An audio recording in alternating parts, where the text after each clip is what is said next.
I didn't want to go back into a world where a head football coach or an AD who didn't know what I do is going to affect my wife and my kids' stability and future. And so like my relationship with God is number one, my wife is number two, my kids is number three. And that doesn't mean that coaching being number four is least important. It actually means when I get those other three in line, I'm actually a better coach.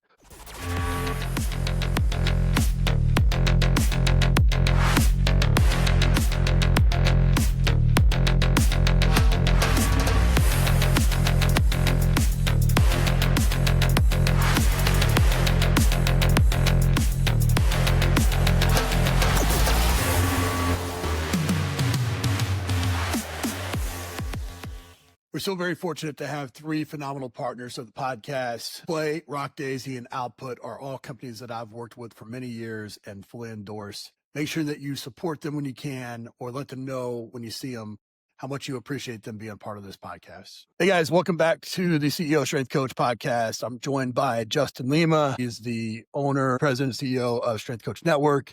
And just like we were talking off camera, but I have a lot of respect for people that do it their own way and carve out a path and create things out of nothing. And I think Justin's done that his whole career. I mean, he's been strength coach at Iowa, at Townsend, was a director of Townsend. He's been, he's got his hands as a practitioner, but he's also a guy that is very entrepreneurial minded and doing lots of different things. And just want to dig into some of that, but I appreciate you being on the show, man. Thanks for having me on. This is kind of a surreal moment to be on after reading CEO Strength Coach. So appreciate it. Now, so let's talk a little bit about that. What led you to step into, taking on Strength Coach Network and creating your own, controlling your own destiny? I mean, to go back a little bit into the genesis of it was my relationship. It's always been relationships. So anybody listening to this, never devalue the importance of relationships, because I met Keir Whittam-Flatt, the founder of Strength Coach Network, because of my relationship with Nick DeMarco, and Nick and I worked together at Iowa for 3 years. Nick goes to Elon after I went to Towson, and Nick knew Eric Corum. Corum was the high performance manager at William & Mary, who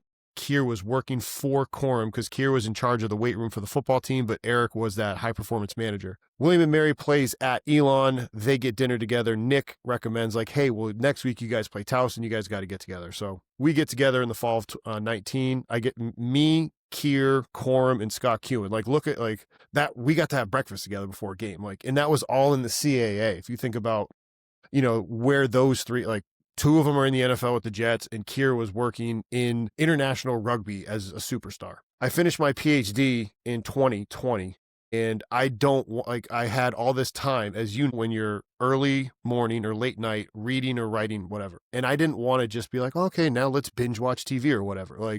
I want to be productive with that same time. So I was like, Keir, I think I can really help you with this Strength Coach Network thing. I haven't had better education than from this. So I start working for him in 2020.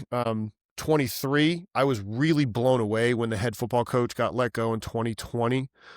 Caveat that. I wasn't blown away that he got let go. I was blown away when the new guy came in December and then didn't let me go until March, because it was a football fire, but I was at a school where I was told that I couldn't get let go by the football coach. So it really caught my family and I off guard.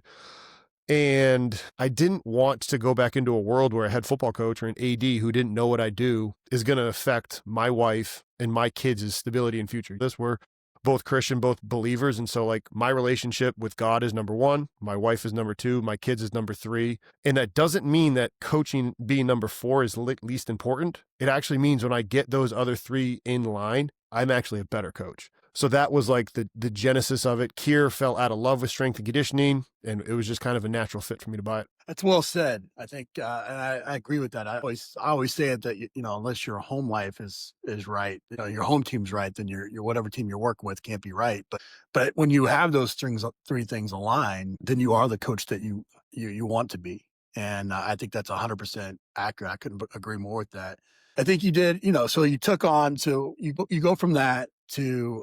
I think I can help you with this too. I want to buy this, or maybe he said you should buy this, but I don't think a lot of people listening, a lot of strength coaches, and I don't know if I know Cody Sanchez and some of these other people out there are always talking about buying these businesses, because there's a good amount of people that are retiring. There's a good amount of people that are just want to do different things.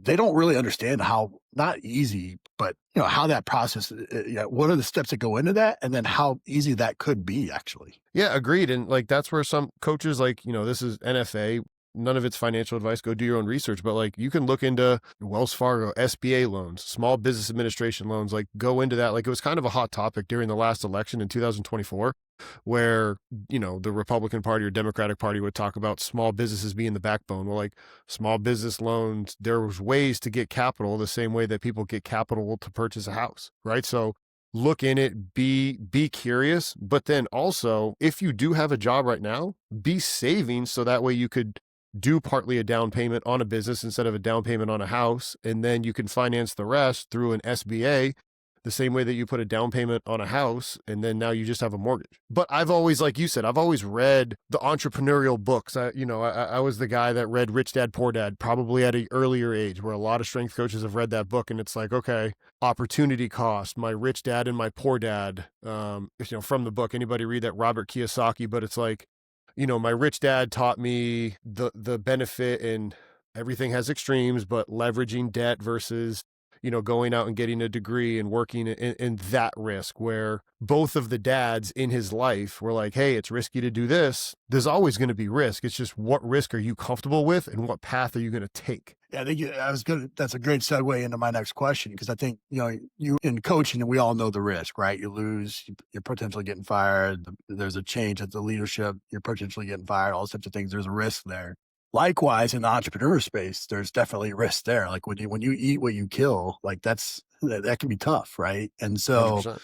talk a little bit about how you've been able to manage and mitigate the risk on the entrepreneur side, so that it's not causing the kind of stress that potentially that carrot or that grim reaper does on the coaching side.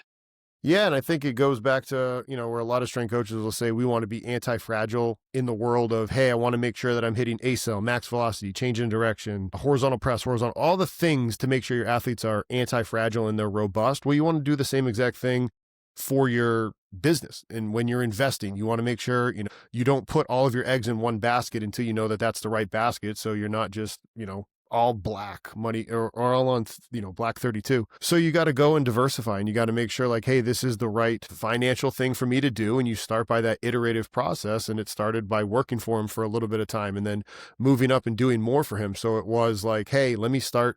I learned from the company. Then I started getting coaches more aware about the company. Then I was answering questions on the forum. I was hosting the podcast, and it was just that next eventual step, just like you go from intern to GA to assistant to head to high performance manager. It was just those small little steps. And it's like, all right, now there is this proof of concept thing, just like you talk about, Cody Sanchez talks about in different things. Like any coach listening to this now, like, I'm motivated to go be an entrepreneur and open my own gym. You can't do that. You have to know, does the gym need to exist where you want to go? Is there an ability for you to do what you want to do? So I had to kind of just slowly stage it and then realize that there was a proof of concept. Once you know there's the proof of concept, now you go and you hammer down on it. No different than you, wherever you've been successful, as you've been successful in your career. Same thing for any strength coach listening to it. Hey, I really understood, and now I get this, whatever your philosophy is, tier system, 5-3-1, whatever.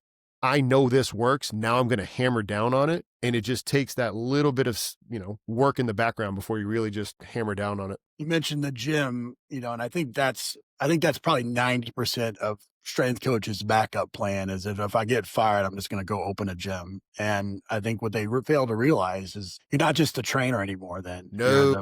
you're the marketing, you're the janitor, you're the freaking human resources, you're all these things. And you mentioned kind of, you've kind of always been a little, had an entrepreneurial spirit. I would say that for me, like I didn't have an entrepreneurial spirit until I went through a crucible moment with, the head coach at South Florida getting let go. And then my job potentially being on the chopping block. And I was like, that just didn't sit well with me, and so that led me to the 4-hour work week and going down kind of the entrepreneurial kind of ecosystem of content and things along those lines. But for strength coaches, what advice do you have that goes beyond the, I'm going to open a gym, to also like, how can they be creating the knowledge base to be able to to open a gym, but understand all those roles or do other things that can create money. Shameless plug, the book that I just wrote for Cognella, get it from Cognella. It's not out yet, but it's called Navigating a Career in Strength and Conditioning. And I deep dive in all of it, so I'll give everybody the super high level of it. But like you said, it's difficult for us strength coaches because, let's call it what it is, it's a blue collar job. Nobody wants to try to act like anything we do is special or spectacular. And it's kind of not. Like, it really isn't. But when you then think like, I'm a strength coach and I work at Alabama, I work at Washington, I work at Fresno, I work at Towson, or any of these schools, like, and I'm really good, people are just going to naturally give me money to go train them. That's not the case. Like you said, marketing, it's not easy for most strength coaches to have to try and market themselves and understand human psychology, the idea of even just the new terminology or how I have to give things away. It's like, wait a minute, I got to give something away that I worked on? Yes, you have to. And it has to be good. Otherwise, they're not going to come back, because if you're giving something bad for free, why would they ever pay you for the training session? So learning and understanding all of that. And like you said, if I own a gym, well, guess what? When the air conditioning, and I talk about this in the book, but if it's really hot in Iowa and the air conditioning isn't working, guess who everybody's mad at? Guess who's paying the person to fix it at the AC? Or I'm fixing the AC. Or if the pipes freeze in the winter because it's too cold and it's bad insulation, like, you need to understand all of those things, or you need to pay somebody to understand all those things. And now you're not being the strength coach that you thought you wanted to be. So they need to understand all of that. And also, if you want to start doing like what you said and start to learn about how to leverage yourself and maybe sell online or maybe start to work in a gym, that's also why we're coming out with a mini course. Costa Delegatus, who works in the tactical space, he left college to go tactical, and he's been doing some private sector stuff, and he's working on a course for Strength Coach Network, about 2-3 hour just mini course of like, hey, you want to actually say that you're going to do this side hustle stuff and write programs. Well, a lot of strength coaches, they make a social media post on Instagram, they pin it to their profile, and they're like, link in bio, apply if, see if you're qualified. And it's like, that's not going to actually do what you need to do to potentially earn you some of that anti-fragile money and save on the back end. Yeah, Costa, I remember him as a GA back in Miami or something, I think, right? Yeah, I remember him reaching out. Because he reached out because he wanted to learn. And Dr. Brian Biagioli, who I had on the show before, and I have his textbook right over here, really well done, from the NSF. Dr. Brian Biagioli, very smart, teaches them some of their projects of how to design things or whatnot. Like, if it's good, they wind up getting these projects funded to get things done. So what they're doing down in Miami, it's pretty impressive. I think what I always tell people is that strength coaches, they get into this field because they love it. They'll literally do it for free. That's why we do internships, but the profession we've done as a collective group of people, professionals, we've done a really poor job of defining how to evaluate strength coaches and creating stability in an unstable environment, and that's on us, and quite honestly, like in my time, probably in your time, I don't see that necessarily changing because of the current climate. So the only way to create stability in an unstable environment is to create some of these additional revenue streams or additional skill sets that you can tap into if need be, right? And so you're always either doing one of two things. You either got other things supporting you so that to handle those periods of transition, which are going to happen in strength and conditioning, or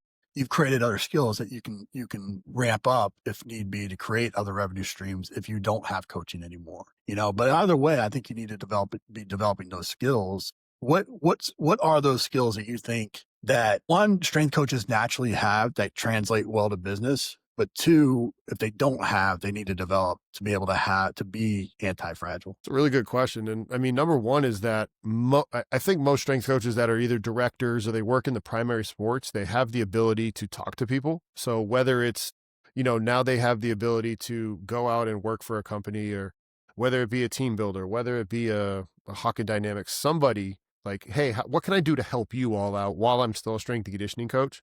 And that's something that, Costa has done, or some of these other strength coaches that you see writing blogs, Jeff Stern up at UMass, doing things to kind of build their authority, because you can't do something in a space if people don't recognize you as an authority. How do they recognize you as an authority? You have to start to do things. So if that means you have to start, doing, again, writing blogs, maybe they eventually pay you for blogs. Maybe they go and speak like you went and did at the IUSCA, like doing some of those engagements, working and being on a committee for the CSCCA, the NSCA, whatever it is.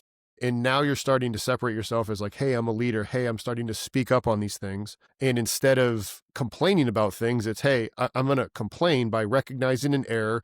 This is how we can fix it. And you're doing it within the community that you work in.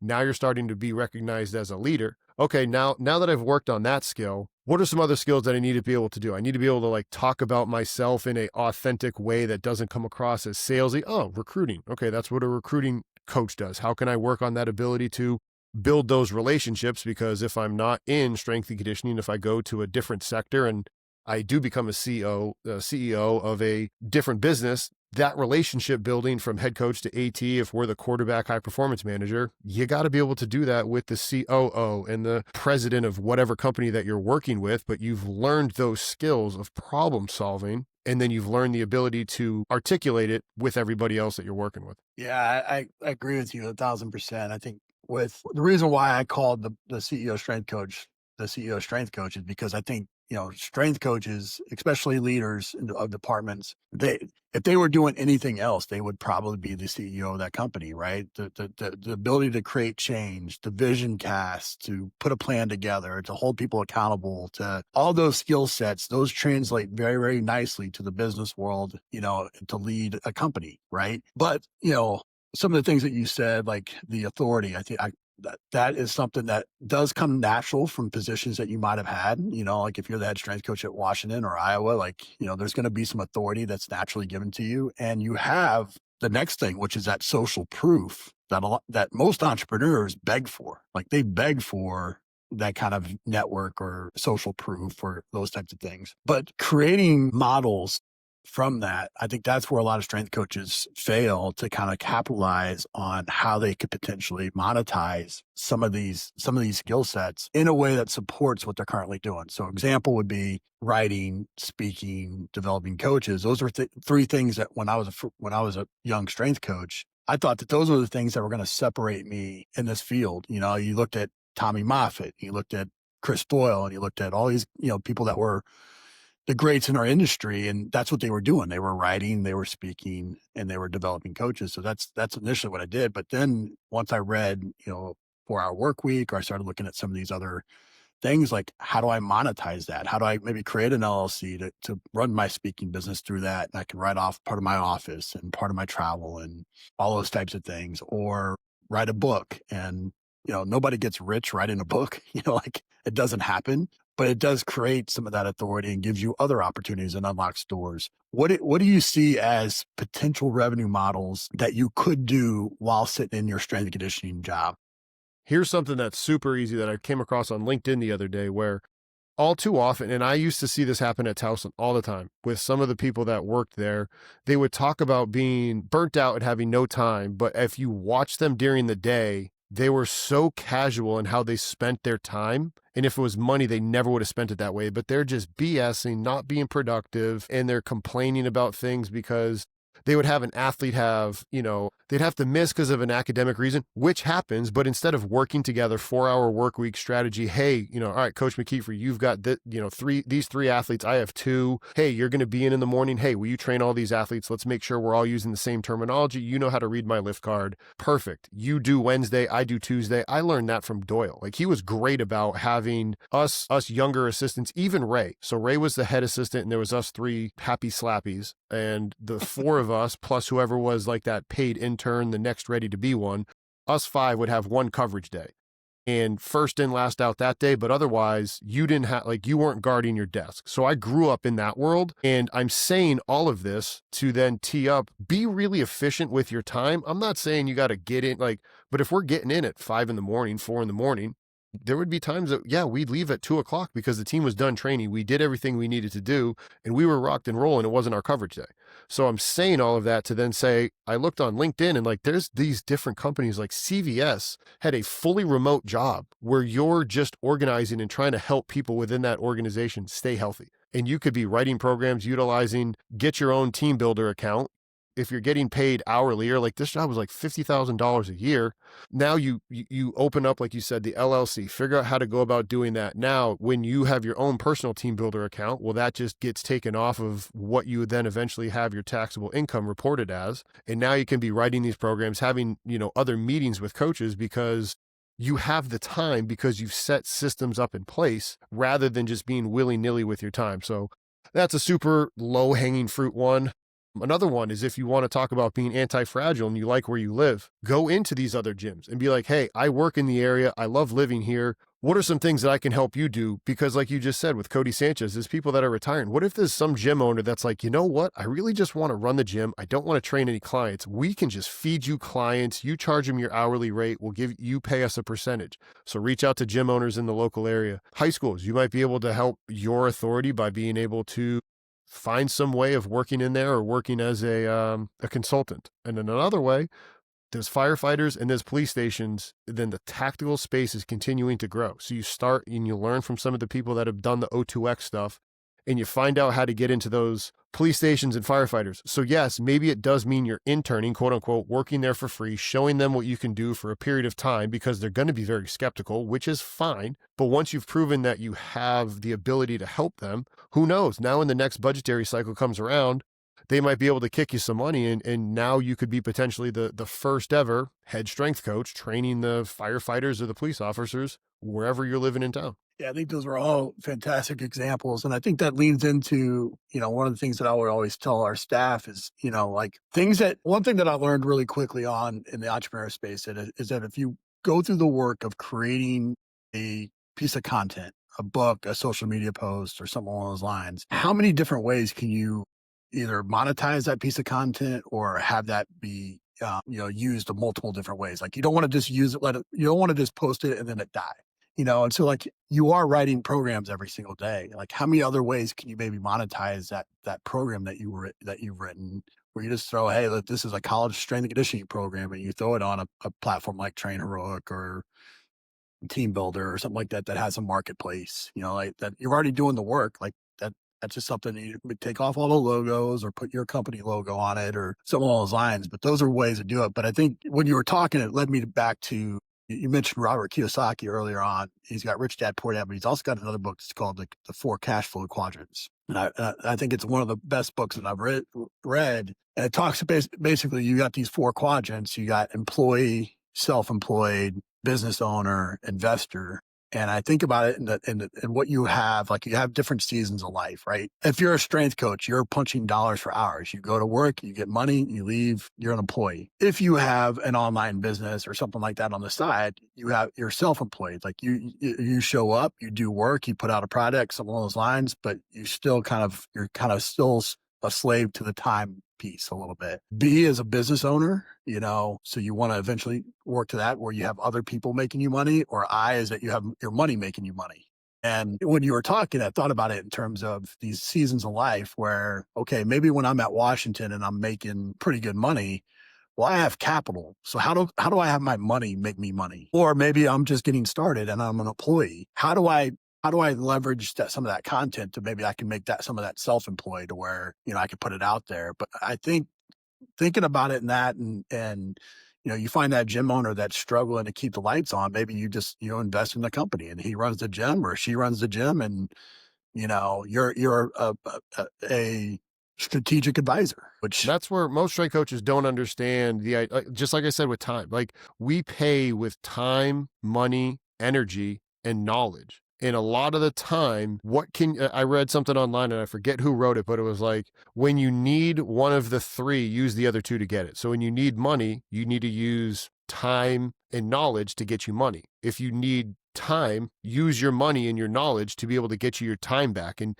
you can work like, okay, now, hey, how can I leverage with these other people? Like, being at Goldfinch, what can I do to help out Tucker, who's writing the program? Okay, he's got to go over here. Okay, let me help him free up some time. And Now you're working on leadership capital too, like Jocko talks about. The number of times whenever you're working at whatever your, university or organization, anybody listening to this is at, you're not always going to say no to certain things because you want to build up the, like, oh, okay, this person doesn't always say no. Like, you need to just, like, all right, sure, build up this, or you can't tell the athlete no all the time. Like, you just have to build up the leadership capital. Same thing. Like, all right, I'm going to build up this relationship. And then eventually when you need to draw from it, you have the ability to, because you've built that relationship up and you have that capital to then spend. Well said. I like that. I'm going to steal that one from you for sure. We end the show here.